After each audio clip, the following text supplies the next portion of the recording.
Hey, ghosties. I'm Kandis, And I'm Harley. and this is Haunted Through the Ages.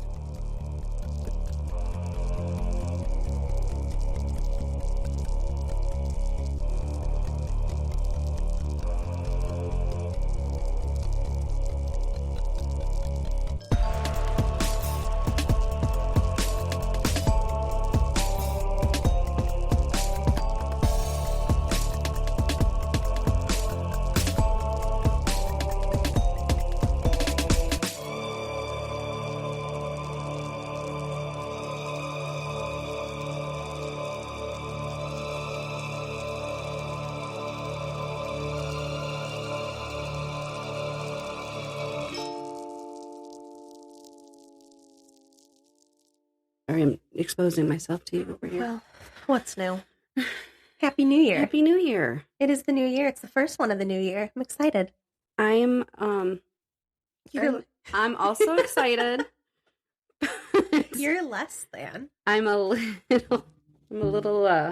mess. I'm always a mess. You a little scattered today. I am. Yeah.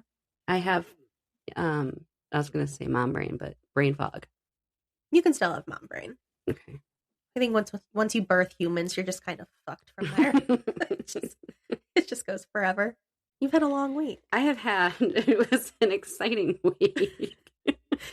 Let's just jump in because we were talking before we started recording that you spent New Year's in Chicago. I did. And I'm so stressed out. I have no interest in going to Chicago anymore. It sounds awful. If you live in Chicago, why? We love that for you. Also, don't be mean.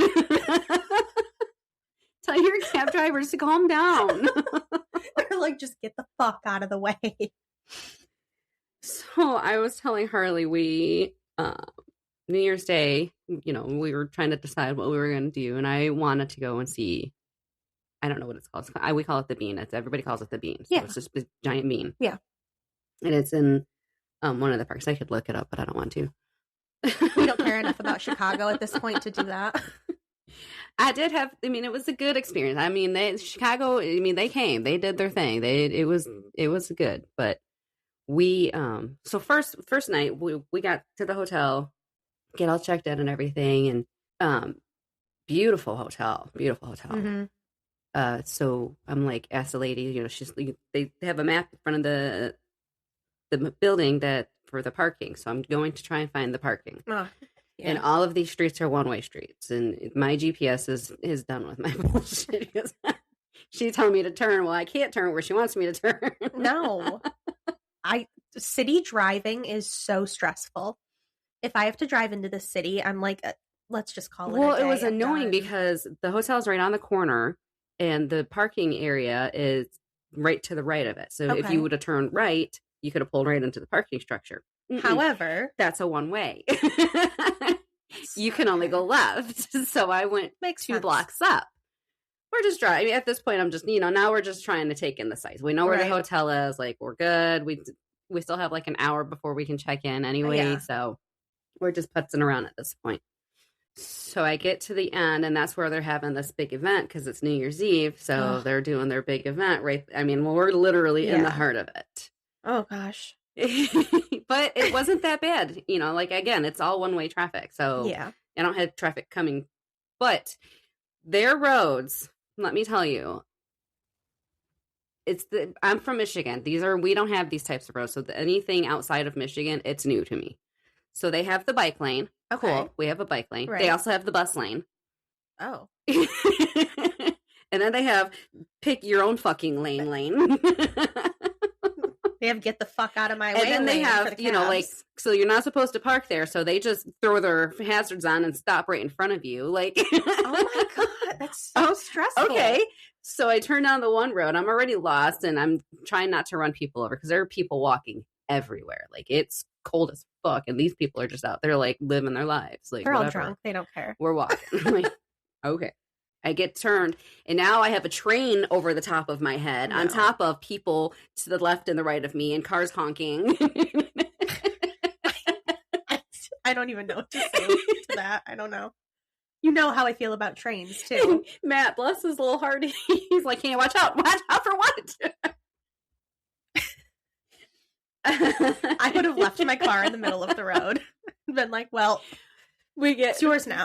We find where the parking structure is. I'm not in the right lane to turn left. Well, which fucking lane do you have to turn left in? Because it's one way, so you need to be in the left lane closest to the building to turn left into. But there might be a bus there. Who knows? There's so many lanes. Exactly. Well, where to go? The fucking cab behind me is blowing his horn at me because I'm just stopped in the middle of the road because I need to turn in there, but I'm not on the right lane. Like I'm just waiting for it to clear so I can turn. I'm telling you, he saw Michigan plates and is like, "Fuck this bitch, get out of my city." We have no time for your bullshit. Take your ass back to the suburbs where you fucking belong.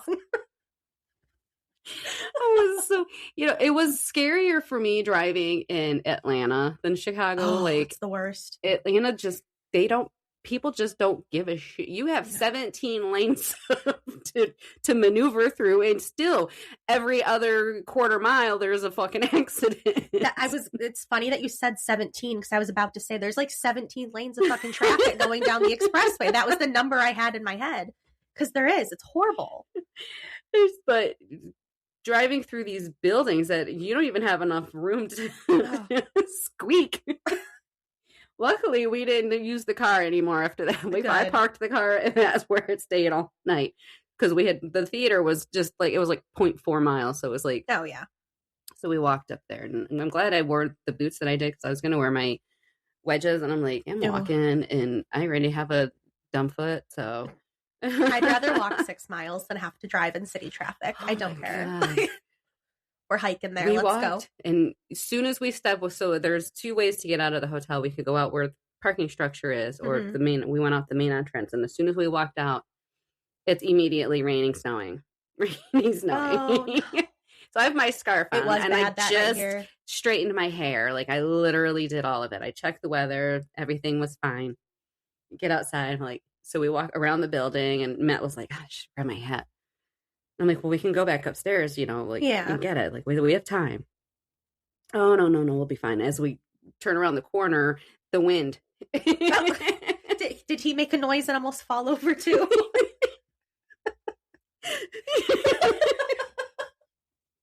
So when we make it my way back in, I'm like, it's fine because I want to get my gloves anyway because I forgot my gloves. And I was wearing just my vest, it worked out fine because I get super duper hot anyway. Yeah. But when we got back to the room, so we went to see Phantom of the Opera. I'm off, follow the bouncing ball. I'm all over the place. I'm so excited. It was such a fun trip. This is going to be a long one, guys. Buckle up. I'll leave a timestamp down below.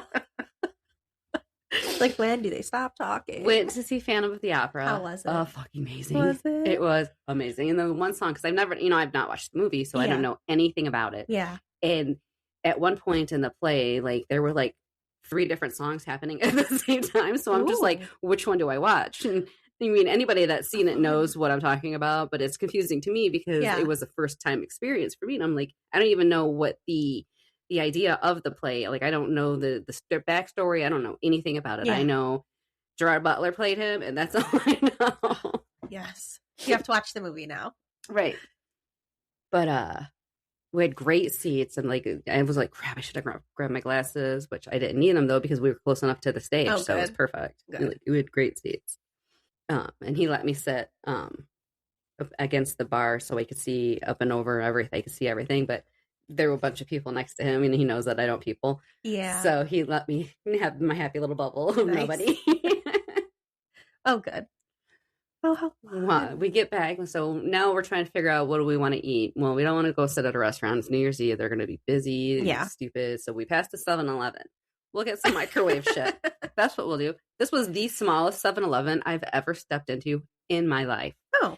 It was so crowded and so cramped. And this kid, I'll use the term loosely, stepped on my pink boots 4 times and apologized all 4 times. But he kept doing it. He kept stepping back at me. Bro, I haven't moved. So Matt was, he's picking through the freezer of what he wants. And he's like, do you want anything? I said, you know what? No, I'm done. I'm done in here. So you hit your wall? I'm done in here. They didn't even have Fritos. And it smelled like cooked food because they had like way overcooked chicken wings in their little hot warmer thing. And I'm like, I'm done in here. Ugh. I'm going. 7-Eleven in Chicago, do better. Oh, that's awful. It was horrible. That was already too much people and too, so then we found as we were going back, we're deciding we can do this and everything's closed. Like all of Jimmy John, like all of these fast food restaurants are closed. Yeah. There was a Circle K. Okay, we'll try that, which is another convenience store. Okay. Could you tell by the dumb look on my face that I didn't know? Yes. I'm like, she'll explain it. It's another convenience store. Got it. Went in there immediately. It was like, it was open. The space, the space felt open. Like I felt, okay, I'm better in here. You could breathe. Yes. But then, it started filling up after, we were looking around at all the things, so. But we picked, a bunch of stuff for us to eat or whatever and snack on. And head back to the room, so. And then we had 2 New Year's because, they're an hour behind us. Oh, that's funny. And talking to my mom on the phone most of the night. So, yeah, like it was, we did our thing. And then we got up the next morning and we left. And I want to go into it's called the Loop, and that's where the park is so we get under the parking structure. Okay. Pull the ticket out to park. Drop my ticket on the ground. You have a space of 1 inch to squeeze out of the car because my little T-Rex arms have to reach the ticket, so I have to park close to it. Did you know you dropped your ticket? No, thankfully. Yes, of course I knew. I went, oh shit. However, I grabbed it out and I hit it on the side of my car and I had it there and I'm like, oh shit. And then it hit the ground. And then this ever so kind dude in a white fucking car passes as I'm getting out of my car to pick up said ticket. You dropped something. What an asshole. Yeah, thanks. Cool. Way to go. Thanks for looking out. You fucking dick. That's funny.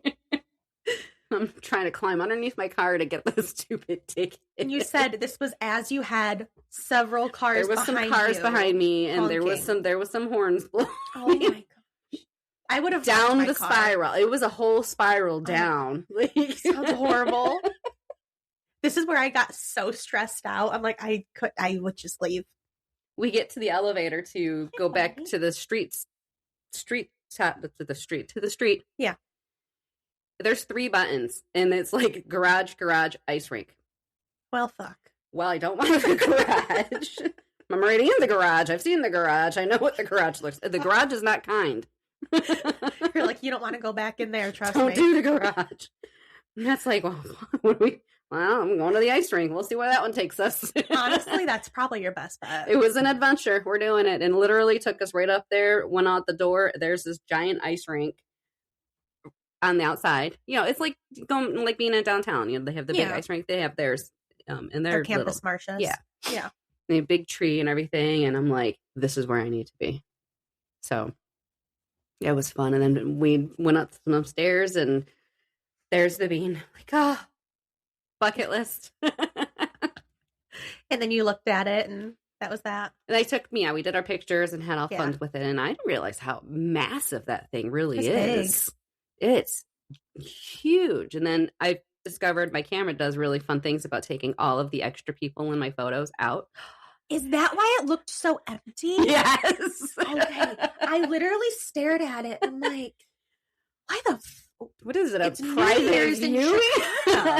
Why isn't this place fucking packed? I took all the people off the ice rink. Oh my gosh, that's so funny. I was eliminating people. I did notice that. Yeah. It was a private viewing. That's why we booked it. That is so funny because that whole space is empty. Mm-hmm.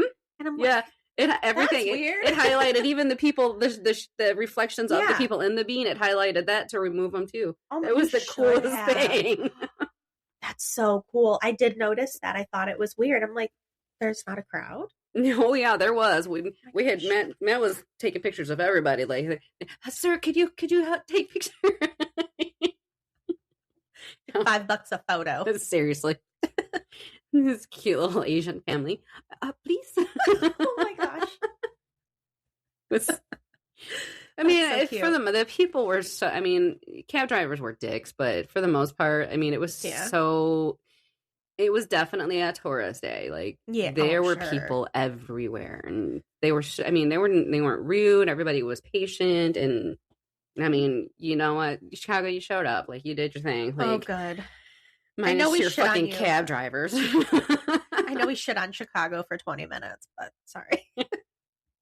But I couldn't believe it was like 11 in the morning on New Year's Day, and there are people out walking everywhere. Mm-hmm. Like, I told you, I almost hit the same person twice. This poor woman. She probably saw your car coming a third time and dove into an alley. It's like, oh, fuck, she's back. I can't do it again. This bitch is trying to take me out. Sorry. I asked her when she told me this initially, this was 2 separate times? Yes, because I drove past the one time and I made the right, and she was on the crosswalk, which I did not see her on the crosswalk. I'm like, we're reflective gear. I mean, it's 11 in the morning and it's sunny, but fine. Yeah, let's blame it on the woman who was properly using the crosswalk, okay? She really was. It's not like she was jaywalking. No. And it's a one-way street. I'm like, well, no, I need to go the other way. So I went around the block to come back around, then come back up again, and then I'm like, almost nailed her again. Oh my God. Did she look at you? I think she was afraid of me. Like, I was trying to run her down at that point. Oh, that poor woman. I'm sorry. Wow, she's going to be one of our listeners from Chicago. Like, you bitch. I just came around to say sorry. Oh, no. Well, I'm glad you had fun. Unlike your exciting time. Yeah, it's been a week. And a long week. Yeah, I'm glad it's over. So what do you have for us today? I have a couple things. A couple? Actually. Well, because, okay, so I fell down your rabbit hole from your episode. Oh. And you said something about Magnolia. Yeah. Which had me looking into the Magnolia Gardens in South Carolina. Okay. I've actually been there. Yep. Tragically beautiful. And then everything that I looked at for Magnolia Gardens in South Carolina kept taking me to Louisiana. Okay. So apparently there's also a Magnolia there. Really? And there's one. I mean, they're all over. The magnolias are all, like, literally all over. But I didn't spend a lot of time in the Louisiana one. Okay. All that I really was interested in more so was the cemetery.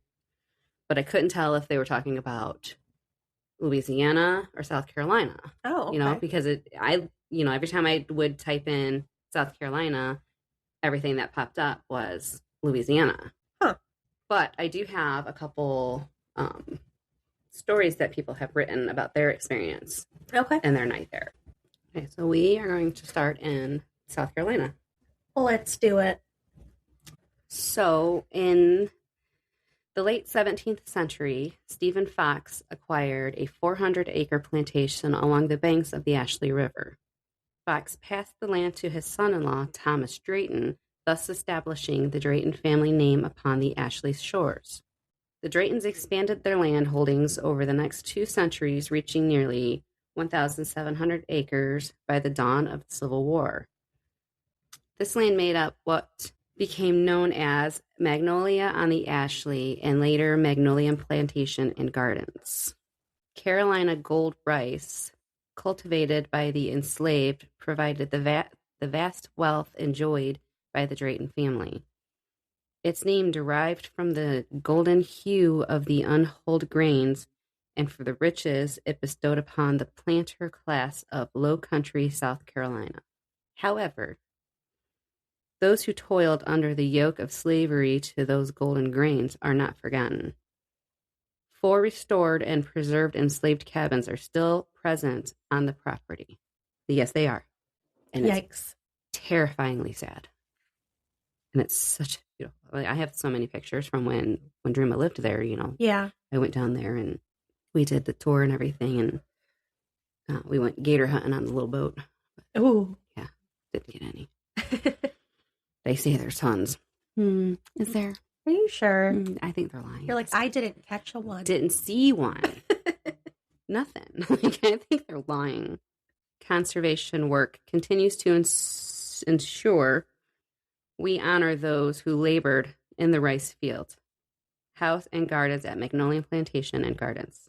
In the 1840s, the Reverend John Grimmick Drayton planted the elaborate romantic gardens to help his new wife, Juliana Ewing, a Philadelphia socialite, adjust to low country life. The Reverend Drayton hoped the gardens would not only add beauty to their property, but would also showcase his amazing collection of azaleas and camellias.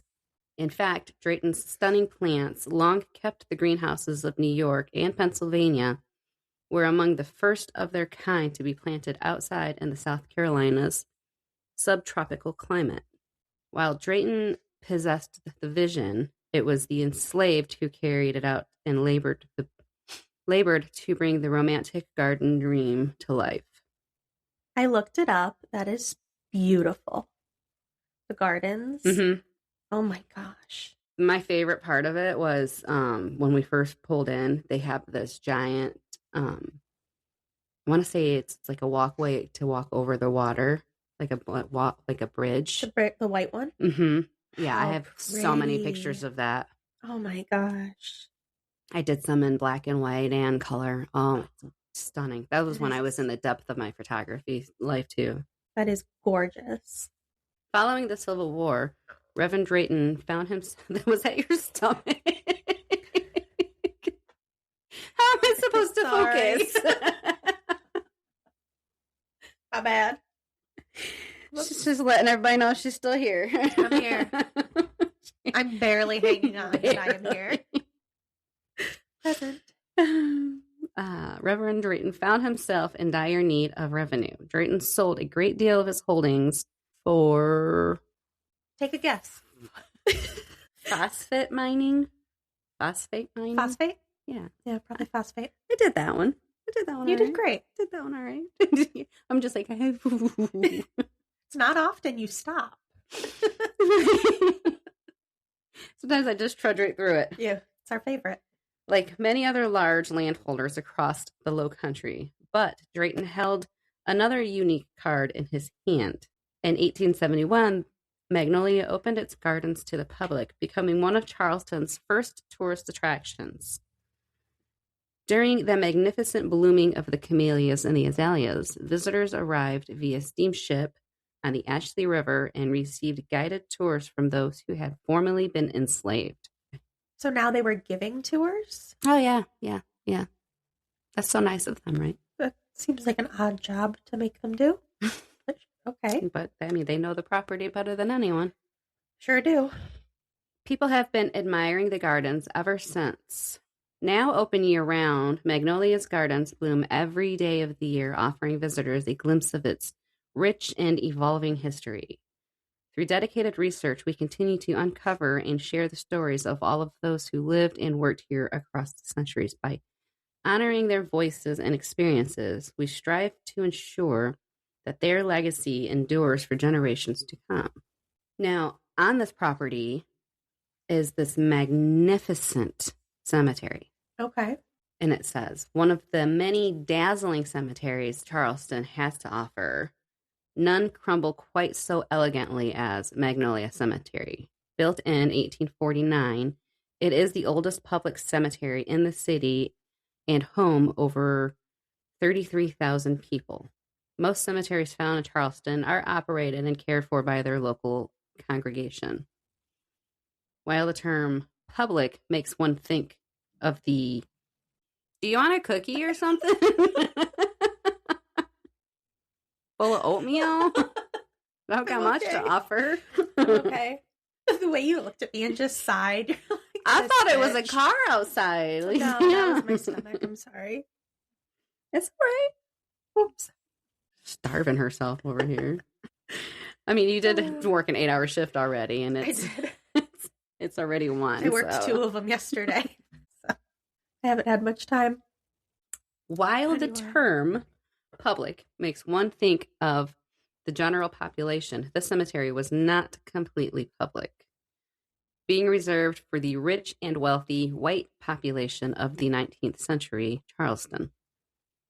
But because of this, those who invested in the city's infrastructure and development now lay here. It is the most fascinating of all cemeteries in Charleston due to its wealthy proprietors. Tombs of all shapes and sizes can be seen inside the gates, holding the remains of the Charleston elite. Plantation owners, Confederate leaders, politicians mostly reside here, a stamp in the city's history book. The site itself used to be a rice plantation before the 128 acres of the site were dedicated as public cemetery. While most are at rest, some have unfinished business and make their presence known quite often. I bet. Yeah. So there's a reporter, I forget what, I want to say it was NBC, who he and his wife went and spent the night. Okay. And they let you sleep in they let you sleep in the slave cabins. Ooh, that'd be an experience. Yeah. So he wrote about his experience there. But I really liked reading his story, so you guys are going to read it too. Let's do it. My lip. Okay. Reporter Curtis Bunn believed sleeping overnight where his enslaved ancestors had in America would tie him closer to his lineage. The experience was unlike anything he could have expected. He writes, Charleston, South Carolina. As the gravel crunched under the tires of my car, images of America's heinous past flashed through my mind. The road was leading me to a plantation situated on 390 acres, where generations of enslaved people tended to the rice crops for nearly 2 centuries. Looming trees draped in Spanish moss lined the path. Fucking love the Spanish moss. Same. I don't know why it just looks dead to me, but it's just beautiful. It's like lace on a tree. Like it is there. There's something magical about it. Yeah. There really is. When we did our tour, the guide was actually explaining to us the purpose of it. And I couldn't tell you to save my life now, but I mean, it was do it. Yeah. Do it. The murky green swamps and dense vegetation beyond the trees added to the area's unnerving feel. When I exited the car along the way, there was an eerie quiet on this early October afternoon. No birds chirping or insects buzzing. It was as if the damped spirits of my people had silenced this land where atrocities took place. When I went, I had no idea what it was. That it was a plantation? Yes. Oh, okay. It was the Magnolia Gardens is what it was explained to me. I had no idea. So when we got out of the car to go, and get our tickets and everything, and it's 2 different areas. So if you go to the left, you can go through the gardens, and you're going through the trees, and you're on this trail and the path, and it's beautiful. And but something kept pulling my attention to the right, and that was behind this big gated area. Okay. And that's where the cabins are. Okay. On that side. We didn't do that side, so I had no idea of that side. Oh, really? Okay. We just stayed into the garden area. So, and even we didn't really go into the house either. We went into like the shopping area at the bottom. So okay. We just did the gardens and then the boat, but something was like, and it was like he explained it. It was just like this eerie feeling, like it's just this. Something was pulling me, like, hey, come check out over here. And I started to walk that way. And Dream was like, no, Mom, we got to go this way. Interesting. Yeah. But I had no idea that it was even a plantation until I researched it later on. Really? I'm like, you guys took me to something so horrible. And here I am just fawning over its beauty. Yeah. Just looking at the flowers. I mean, everything. There was so much. The trees. I mean, just little critters. I got pictures of Dreama and her friend. They were feeding the little baby raccoons. Oh, yeah. Did you try to take it home? Yes, she probably would have. Yeah. That's a child. Yep. So he says, my wife Felicia and I drove from Atlanta to the Magnolia Plantation which now welcomes guests to its expansive garden that is replete with breathtaking magnolias and azaleas. That's what I was told. I didn't see beauty. I saw pain. I felt anguish. Joseph McGill, the founder of the Slave Dwelling Project, which preserves remaining residences of the formerly enslaved on plantations as a way of teaching their significant stories, presents opportunities to the public to sleep overnight. I mean, that's quite an experience. Some friends said they would pass on a trip like this if given the chance, which I understood. It would be a painful, haunting experience. I, on the other hand, was eager to do so, even though I had a sense of what would come with it. In 2007, I visited Cape Coast in Ghana, where the so-called slave dungeons exist. That was the last place where millions of Africans were held captive before they were forced into the ships, transported them through the Middle Passage and into slavery in America and other countries. Walking through the door of no return in Ghana and seeing, feeling, and even smelling the revolting conditions my ancestors had been subjected to, there was an unappealing, gut-wrenching experience. But it also forged a connection to my ancestors that influences who I am. Through the anguish, I felt stronger and more tightly connected to my African bloodlines.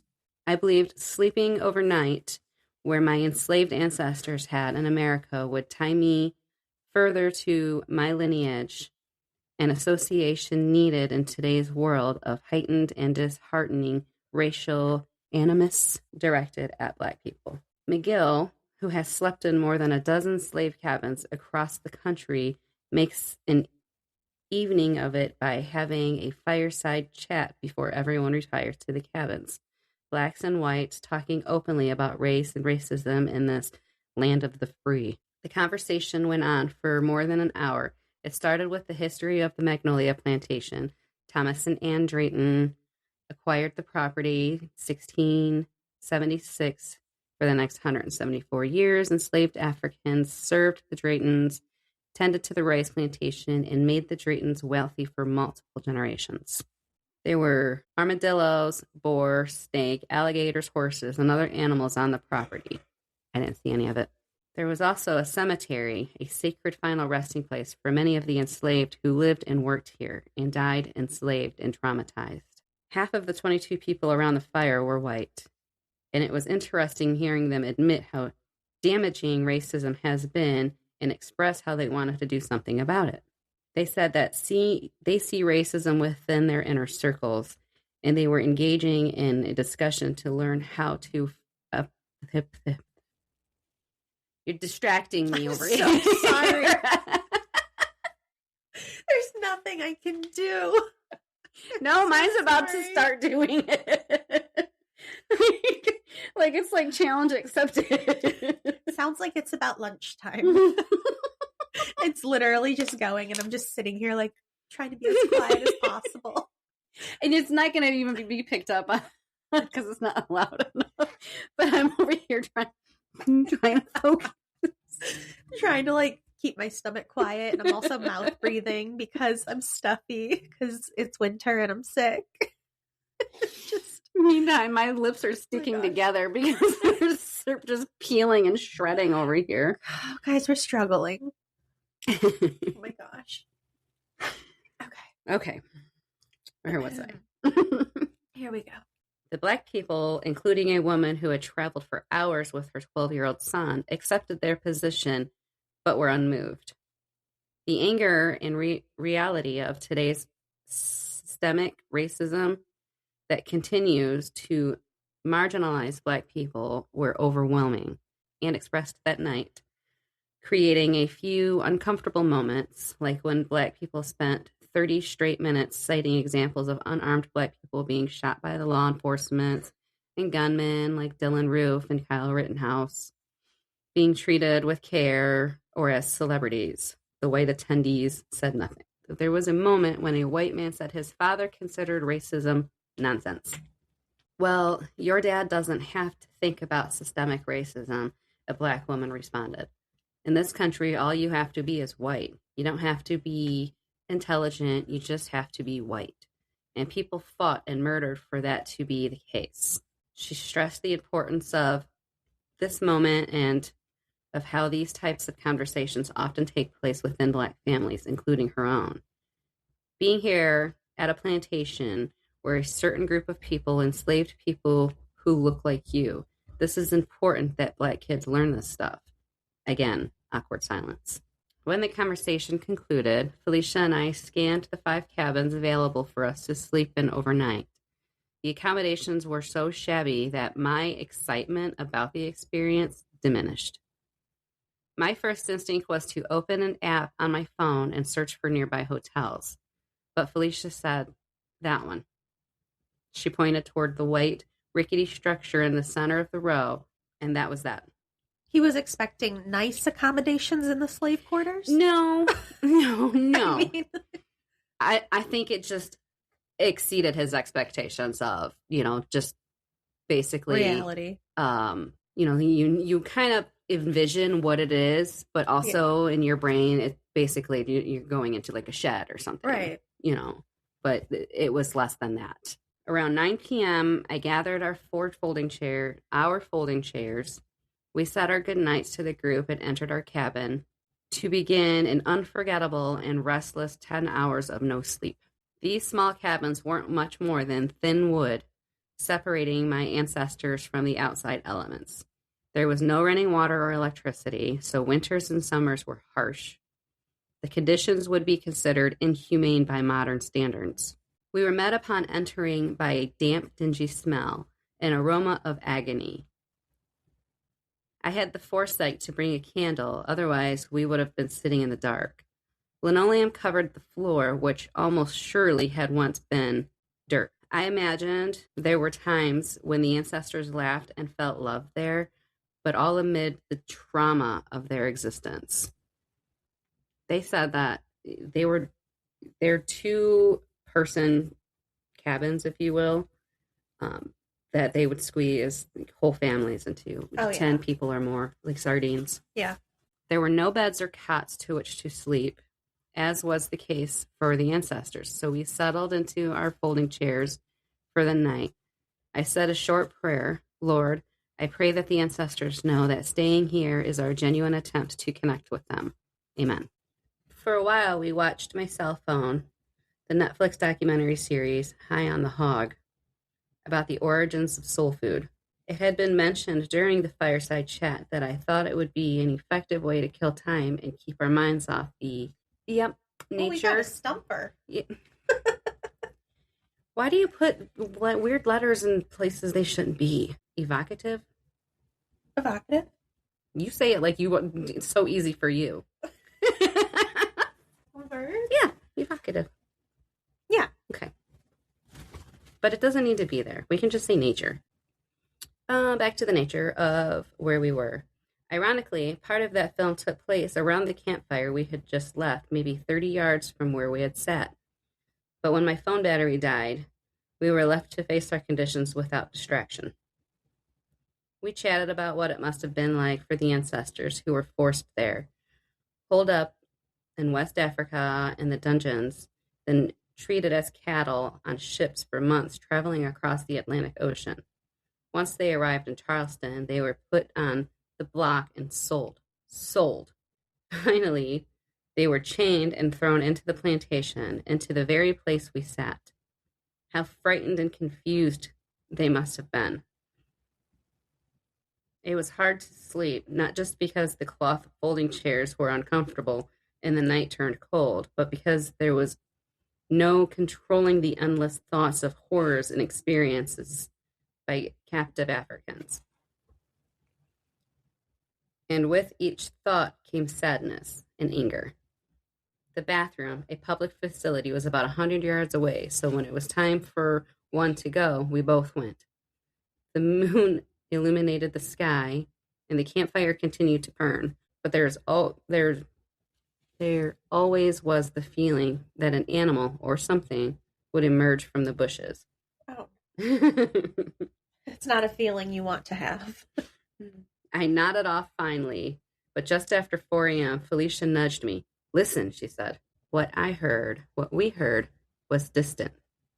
A woman screaming, the sound that came from the direction of the cemetery. Oh, no. There was deep, withering pain in the disturbing shrieks, which lasted about 10 seconds. That was not an animal, Felicia said. Oh my God. Although the sounds initially scared me, they also affirmed that the spirit of the ancestors persisted. I took it as they are communicating that they felt our presence and that what took place there was dreadful. It was even more difficult to... What? This is serious. I'm sorry. When he said, I take this as how they're communicating, I just imagine the woman being like talking to her other ghost friend and being like, hold on, I got this. And just screaming. I feel like that's not not how it went down. We need them to know that we know they're here. Yep. Let me let them know. Give me a second. And her just like taking a big breath and then screaming. It was just the way he worded it. It's my turn. It's my turn. It was just the way he worded it that gave me a chuckle. Sorry. As we know, I laugh at inappropriate times. It's fine. It was even more difficult to sleep after that. Over the next couple of hours, we pondered what we were experiencing. Near daybreak, we looked out the back window toward the cemetery and eventually watched the sunrise. Thick mist seemed to ascend from the ground to cover part of the terrain, creating a poignant and unsettling image of the landscape. We gathered our things. We slept in our clothes, so that didn't take long. I felt a rise in purpose and a closer connection to my past, to my ancestors, to myself. That night reinforced that I have a reservoir of power within me that can be tapped into at any time. I felt their pain, but I mostly felt their strength, and I was consumed with pride. Before we left the cabin, we paused at the door and prayed.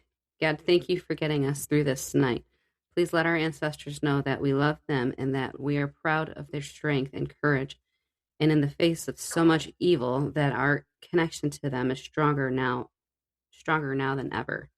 And please, Lord, help their souls rest in peace. And then we walked out. A minute or so later, Felicia asked 2 white women who had spent the night in the cabin next to ours whether they heard the screams. They said they hadn't, although they never went to sleep. Maybe they were only meant for us to hear. And that's where he ends his story. Did you go in the cemetery when you were there? Or just the garden? Just the garden.